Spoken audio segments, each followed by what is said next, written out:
পয়গম্বর দাওয়াতের কাজ করলেন, ৯৫০ বছর দাওয়াত দিলেন। এই দাওয়াত দেওয়ার পর ৮০ থেকে ৮২ অথবা ৪০ থেকে ৪২ জন মানুষ মুসলমান হয়। হযরতে নূহ পয়গম্বর এত বছর দাওয়াত দেওয়ার পর উনি দেখলেন দাওয়াতে বেশি কাজ হয় না। আল্লাহর কাছে দোয়া করলেন, আল্লাহ ইন্নী দাউতু কওমি লাইলান ওয়া নাহারা, আমি আমার সম্প্রদায়কে দিনের বেলা দাওয়াত দিলাম, রাতের বেলা দাওয়াত দিলাম, ফালাম ইয়াজিদহুম দুআই ইল্লা ফিরারা, এরা আমার দাওয়াত পাইয়া শুধু পলায়ন করে। আল্লাহ মাবুদ গো, এক কাজ করো, এদের কি তুমি ধ্বংস করে দাও। আল্লাহ বললেন, নূহ কেন ধ্বংস করব? নূহ নবী বললেন, ইন্নাকা ইনতাদারহুম ইউদিল্লু ইবাদাকা ওয়ালা ইয়ালিদু ইল্লা ফাজিরান কাফফারা, এদেরকে যদি আপনি দুনিয়ার মধ্যে ছেড়ে দেন, এদের সন্তানগুলাও তাদের মতো খারাপ হবে। মাবুদ এদেরকে আপনি সমূলে ধ্বংস করে দেন। নূহ নবীর দোয়া আল্লাহ কবুল করলেন। কবুল করার পর ধ্বংসের একটা সিস্টেম আল্লাহ জানায়া দিলেন। আল্লাহ বললেন, ওয়াসনাইল ফুলকা, এ নূহ পয়গম্বর আপনি একটা জাহাজ বানান, বিআয়ুনিনা, আমার তত্ত্বাবধানে একটা জাহাজ বানান। হযরতে নূহ পয়গম্বর জাহাজ বানানোর ঘোষণা পাইলেন। পাওয়ার পর জাহাজ বানানোর কাজ শুরু করবেন। আল্লাহর কাছে প্রশ্ন করলেন, আল্লাহ জাহাজ কি স্টিল দিয়ে বানাবো নাকি কাঠ দিয়ে বানাবো? আল্লাহ জানায়া দিলেন, মিন খসাব, আপনি কাঠের মাধ্যমে একটা জাহাজ বানান। এই ঘোষণা দেওয়ার পর নূহ নবী বললেন, আল্লাহ কোন গাছের কাঠ দিয়ে বানাবো? আল্লাহ বলে দিলেন, মিন খসাবিস সাদ, শাল কাঠ দিয়ে আপনি জাহাজ বানান। কি কাঠ মনে থাকবে নি? নূহ নবী যে জাহাজটা বানাবে কি কাঠ দিয়ে? সবাই বলেন। শাল কাঠ দিয়ে বানানোর পর হযরতে নূহ নবী এই হুকুম পাওয়ার পর পুরা দুনিয়াতে তালাশ করলেন, শাল গাছ কোথাও পায় না।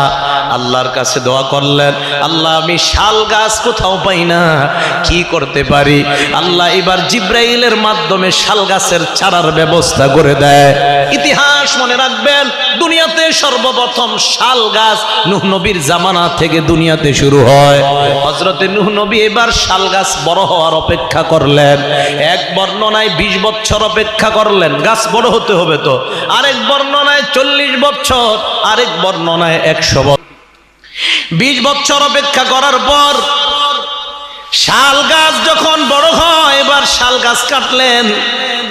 শাল গাছ কাটার পর এবার জাহাজ বানাবেন। আল্লাহর কাছে দোয়া করলেন, আল্লাহ জাহাজটা দেখতে কেমন হবে? জিব্রাইলকে আল্লাহ জাহাজের ইঞ্জিনিয়ার হিসাবে পাঠায়া দেয়। জাহাজ বানানোর কাজ শুরু করবেন। আল্লাহ জানায়া দিলেন, জাহাজটা লম্বায় হবে ৮০ গজ, পাশে হবে ৫০ গজ, সামনাটা আসমানের দিকে হবে ৩০ গজ। সবাই বলতে হবে, জাহাজ কোন কাঠ দ্বারা তৈরি? লম্বায় কয় গজ, পাশে কয় গজ, সামনাটা আকাশের দিকে কয় গজ? ৩০ গজ। জাহাজ লম্বায় হবে ৮০ গজ, পাশে ৫০, সামনাটা আসমানের দিকে হবে ৩০ গজ। তবে জাহাজটা কয়তলা বানাবে এটা আল্লাহর কাছে প্রশ্ন করলেন। জানা আসেনি কারো? সামনে থেকে কয়তলা? কোন ১০ তলা, ১২ তলা, ২০ তলা, একটা কোন না? আল কামিল ফি তারিখ ইবনুল আসিরের মধ্যে আল্লামা ইবনুল আসির লেখেন, আমার খুয়াইয়া জালাস সাফিনাতা আলা সালাসি তাবাকাত, আল্লাহ বললেন ৩ তলা বিশিষ্ট একটা জাহাজ বানান। এক তালার নাম হবে সুফলা, ২ নাম্বার তালার নাম হবে উসতা। ১ নাম্বার তালার নাম সুফলা, ২ নাম্বার তালার নাম হবে উসতা, আর উপরের তালার নাম হবে উলিয়া। এই ৩ তালা বিশিষ্ট একটা জাহাজ বানান। নূহ নবী বললেন, আল্লাহ ৩ তালা জাহাজ কেন বানাবো? আল্লাহ জানায়া দিলেন, ১ নাম্বার তালায় হিংস্র প্রাণীগুলা রাখবেন, ২ নাম্বার তালায় গরু ছাগলগুলা রাখবেন, আর ৩ নাম্বার তালায় আমার শ্রেষ্ঠ বান্দা মানুষগুলা আপনি উঠাইবেন। হযরতে নূহ পয়গম্বর এবার ৩ তলায় একটা জাহাজ বানায়। শাল কাঠ দ্বারা বানায়, লম্বায় ৮০ গজ, পাশে ৫০ গজ, সামনাটা আসমানের দিকে ৩০ গজ, আর জাহাজটা ৩ তলা। হযরতে নূহ নবী জাহাজ বানানোর পর আল্লাহ আল্লাহর কাছে দোয়া করলেন, আল্লাহ জাহাজ আমি বানাইলাম, এবার আমার কাজটা আমি আপনার কাছে জানতে চাই। আল্লাহ বললেন, হাত্তা ইদা জা আমরুনা ওয়া ফারাতান নূর, আমার হুকুম যখন আসবে, চুলার মধ্যে মা বোনরা ভাত রান্না করলে ভাতের মার যেমন টকবক করে জমিন থেকে পানি এইভাবে টকবক করবে, এমন যখন হবে সেদিন মনে করবেন জাহাজ চলার সময় শুরু হবে। হযরতে নূহ নবী অপেক্ষা করতে লাগলেন। ওনার বিবি একদিন চুলার মধ্যে রান্না করতেছে। বড় আশ্চর্যের ব্যাপার, ওনার বিবি যেই চুলায় রান্না করতেছে, চুলাটা ওনার বিবির চুলা না, আমাদের আম্মা হাওয়ার চুলা, মা হাওয়ার চুলা বংশ পরম্পরায় আসতে আসতে আল্লাহ পাক ওই চুলাটা হযরতে নূহ নবীর বিবির হাতে পৌঁছায় দেয়। চুলাটা কার বলেন তো? হাওয়া, মা হাওয়া। ওনার থেকে চুলাটা আসতে আসতে হযরতে নূহ নবীর বিবির হাতে পৌঁছে। আপনারা কি আমার ভাষা বুঝতেছেন সবাই? তাহলে বলেন তো, জাহাজটা কয় তালা, লম্বায় কয় গজ, পাশে কয় গজ, সামনাটা আসমানের দিকে কয় গজ, কি কাঠ দিয়ে বানাইছে? দুনিয়ার প্রথম ঘরটা কোথায় বলেন তো? দুনিয়ার প্রথম ঘরটা কোন পাথর দ্বারা তৈরি হয়েছে? ইয়াকুত পাথর। কোন জায়গার ইয়াকুত পাথর? জান্নাতের। মনে থাকবে নি কথাগুলা? চাই স্টলে বৈশাখ কিবোর্ড শেখাত না করে এগুলো আলোচনা করবেন, ঠিক আছে তো? জাহাজ উনি বানাইলেন, অপেক্ষা করতে লাগলেন। ওনার বিবি চুলায় রান্না করতেছে। চুলাটাকে ওনার বিবির না আম্মাজান হাওয়া থেকে আস্তে আস্তে ওনার বিবির কাছে আসছে। ওনার বিবি চুলার মধ্যে রান্না করতেছিলেন, হঠাৎ তাকায় দেখে মাটি থেকে পানি টকবক করে উঠতেছে। স্বামীর কাছে দৌড়ায় যায়, কি ব্যাপার? এমন এমন দৃশ্য আমি দেখলাম। হযরতে নূহ পয়গম্বর বুঝতে পারলেন বন্যার সময় শুরু হয়ে গেছে, নিচ থেকে পানি উঠা শুরু হয়ে যায়। আল্লাহর কাছে দোয়া করলেন, আল্লাহ আমি এখন কি করব? আল্লাহ কয়, আপনি জাহাজের সামনে গিয়ে দাঁড়ান। হযরতে নূহ নবী জাহাজের সামনে দাঁড়ায়। আল্লাহ জানায়া দিলেন, ফাসলুক ফিহা মিন কুল্লিন জাওজাইন ইসনাইনি ওয়া আহলাকা ইল্লা মান সাবাকা আলাইহিল কওলু ওয়া মান আমান। আপনি এক কাজ করেন, প্রত্যেক নারী পুরুষ যত প্রাণী আছে, প্রত্যেক প্রাণী থেকে নারী পুরুষ জোড়ায় জোড়ায় জাহাজের মধ্যে উঠান। নূহ নবী আল্লাহর কাছে বললেন, আল্লাহ মানুষের মধ্যে কোনটা নারী কোনটা পুরুষ আমার জানা আছে, কিন্তু অন্য প্রাণীদের সবার নারী পুরুষ তো আমার জানা নাই, আমি দেখলে কিভাবে চিনবো? কেউ যদি চিটিং করে উঠে যায়? আল্লাহ বললেন, আপনি দুই হাত দুই দিকে প্রসারিত করে দাঁড়ান। নূহ পয়গম্বর দুই হাত দুই দিকে প্রসারিত করে দাঁড়ায়। আল্লাহ জানায়া দিলেন, ডান দিকে যেই প্রাণীটা লাফ দিয়ে উঠবে ওটা পুরুষ প্রাণী হবে, আর বাম দিকে যেই প্রাণীটা লাফ দিয়ে উঠবে ওটা নারী প্রাণী হবে। সিস্টেম শিখাইয়া দিলেন। নূহ নবী দাঁড়ায় আস, অনেকক্ষণ দাঁড়ায় আস, দেখে কেউ আসে না। আল্লাহকে বললেন, আল্লাহ কেউ তো আসে না। আল্লাহ বললেন, নিচের দিকে তাকান। নূহ নবী নিচের দিকে তাকায়। তাকানোর পর দেখে আউয়ালু মান দাখালাস সাফিনাতা আন-নামলা, সর্বপ্রথম জাহাজে ওঠার জন্য ছোট্ট একটা পিঁপড়া আসছে। আওয়াজ দিয়ে বলেন সুবহানাল্লাহ। তাহলে নূহ নবীর জাহাজে সর্বপ্রথম কে উঠছে? নূহ নবী কয়, কিরে পিঁপড়া তুই আইছত? কয়, হুজুর আল্লাহ পাঠাইছে, কি করা? এক এক করে করে প্রাণী উঠাই। হঠাৎ রশির মতো পেঁচাইতে পেঁচাইতে একটা প্রাণী আসছে। নাম কি? সাপ। নূহ নবী সাপ দেখার পর আল্লাহর কাছে বলেন, আল্লাহ সাপ আমি ভয় পাই, মানুষও ভয় পায়, এ মাবুদ সাপ না উঠাইলে হয় না।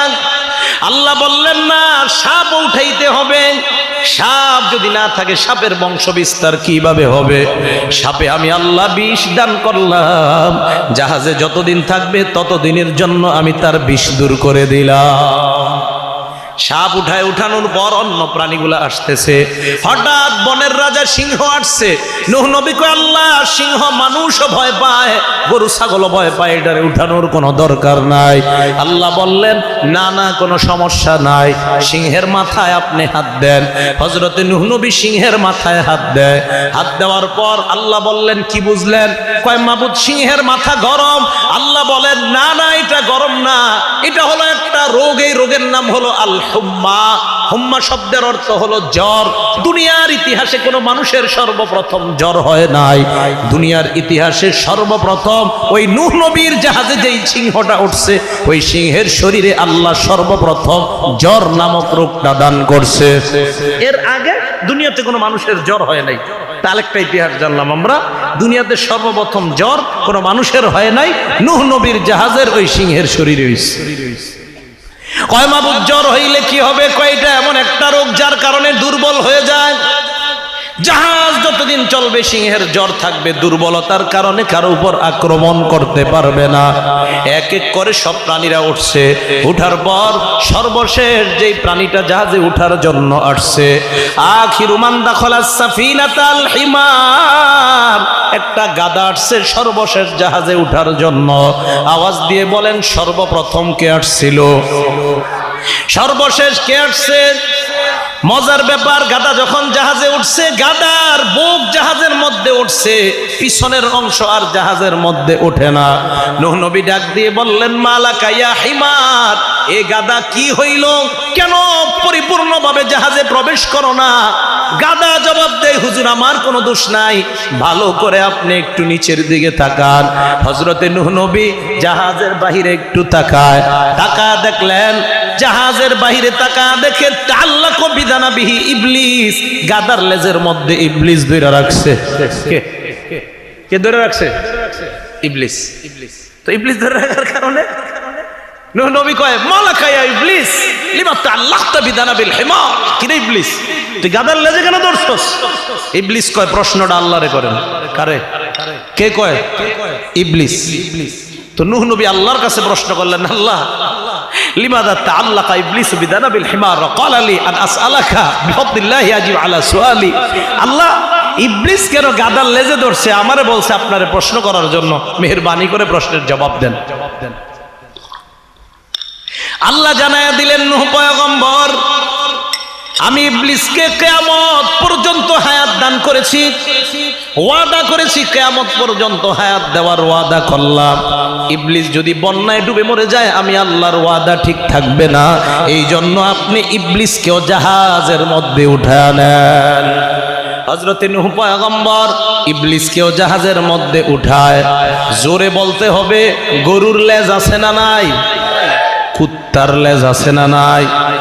বিড়ালের লেজ আছে না নাই? সব লেজ থাকতে ইবলিস কার লেজে ধরছেন?